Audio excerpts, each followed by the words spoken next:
ایک صاحب نے مجھے اپنا مشاہدہ بتایا. مجھ سے کہنے لگے کہ میں باہر ملک رہا, ابو دھابی بہت عرصہ رہا. کہا کہ میں زندگی میں ساری عمر وہاں رہا, مال بھیجتا رہا, پیسے بھیجتا رہا, سال کے بعد آتا تھا.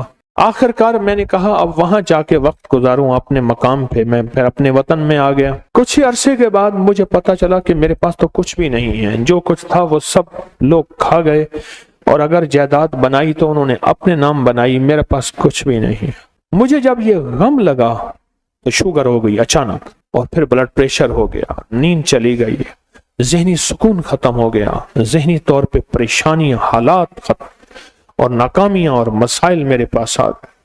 اور کہا اسی الجھن میں, بیماریوں میں مبتلا ہو گئے, دکھوں میں. پھر گھریلو جھگڑے شروع ہو گئے, گھریلو الجھنیں شروع ہو گئیں, گھریلو حالات میں تلخیاں, سختیاں شروع ہو گئیں. میں اسی گردش میں, اسی پریشانی میں. کہا کہ اسی طرح میرے کوئی 2.5-3 سال گزر گئے. ایک دفعہ میں نائی کے پاس بیٹھا تھا اپنی حجامت کرانے کے لیے, بال کٹوانے کے لیے.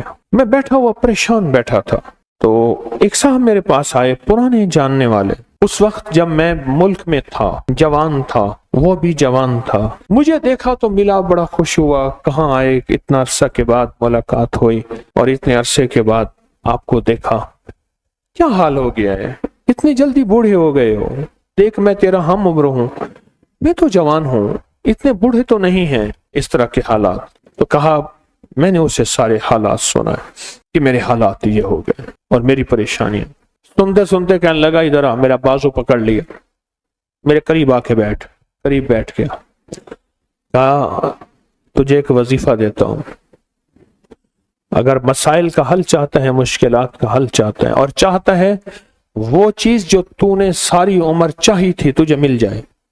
اب ذرا اس لفظ پہ غور کیجئے گا, بڑا بھاری اور وزنی لفظ ہے. وہ چیز جو تو نے چاہی تھی ساری عمر اور تجھے مل جائے, تو ایک کام کر, صرف فجر کی نماز کے بعد صرف 121 بار یا لطیف و یا ودود پڑھ بس.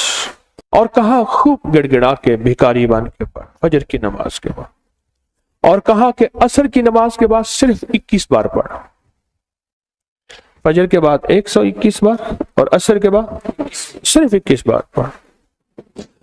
اور کہا اس کو چھوڑنا نہیں, مہینوں نہیں چھوڑنا, سالوں نہیں چھوڑ. کہا اس نے حجامت بنوا لی تھی اور وہ چلا گیا. میں بال کٹوا رہا تھا تو میری زبان پہ خود بخود یا لطیف و یا ودود جاری ہو گئی, خود بخود جاری ہو گئی. اور کہا کہ پھر میں نے اس کو پڑھنا شروع کر دیا. کہا مجھے نیند تو میری ختم ہو چکی تھی, نیند تو ویسے ہی نہیں آتی تھی, میں نے پڑھنا شروع کر دی. کہا چند ہی ماہ پڑھے تھے, سب سے زیادہ جس بندے نے اپنے نام جائیداد کروائی تھی وہ میرا سگا بھائی تھا. بھائی کے نام پیسہ بھیجتا گیا اور وہ جائیداد لیتا گیا. جب میں آتا تھا وہ کہتا تھا یہ تیرا ہے, یہ تیرا ہے, یہ تیرا ہے, اور میں خوش ہوتا تھا. کہا میرے پاس آیا, فجر کے وقت میں تسبیح کر رہا تھا. کہا کہ اپنا جو ہے نا وہ پگڑی ہوتی ہے, دیہاتی باندھتے ہیں, وہ صافہ پگڑی اٹھا کے میرے پاؤں پہ رکھ دیا. اللہ کے واسطے معاف کر دے, جو مجھے پتا ہے تو لوگوں کے پاس آتا جاتا ہے, تو نے کہیں سے میرے اوپر تعویذ کرائے ہیں, میرے وہ تعویذ نکال دے. تو جو کہے گا میں کر دوں, تو جیسے کہے گا میں کر دوں, میرے وہ تعویذ نکال. میرے تن بدن میں آگ ہے, میری زندگی میں پریشانی ہے, میرے گھر میں بیماری ہیں, میرے گھر میں دکھ ہیں اور تکلیفیں ہیں, مشکلات اور مسائل ہیں, میری زندگی سختیوں, پتہ نہیں کیا کیا مصیبتیں اس بیچارے نے بتایا. کہا میں حیران ہوا, میں خاموش ہو گیا. اور کہا کہ خود بخود گیا اور میری آدھی سے زیادہ جائیداد اسی کے پاس تھی, اور میرے نام کرا دی ہر چیز. کہا کہ بس میں نے اب تک اس کا کرایہ کھایا ہے, اس کی آمدنی کھائی ہے, بہت کھائی ہے, بہت کھائی ہے.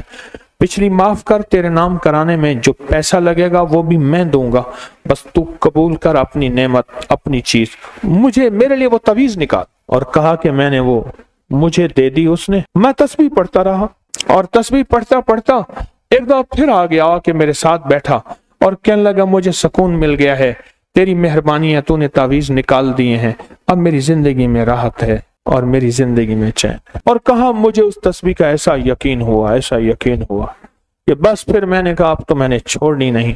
کہا پھر سے میں صرف چند سالوں میں تونگر ہو گیا اور چند سالوں میں خوشحال ہو گیا اور چند سالوں کے اندر میری زندگی لاجواب ہو گئی۔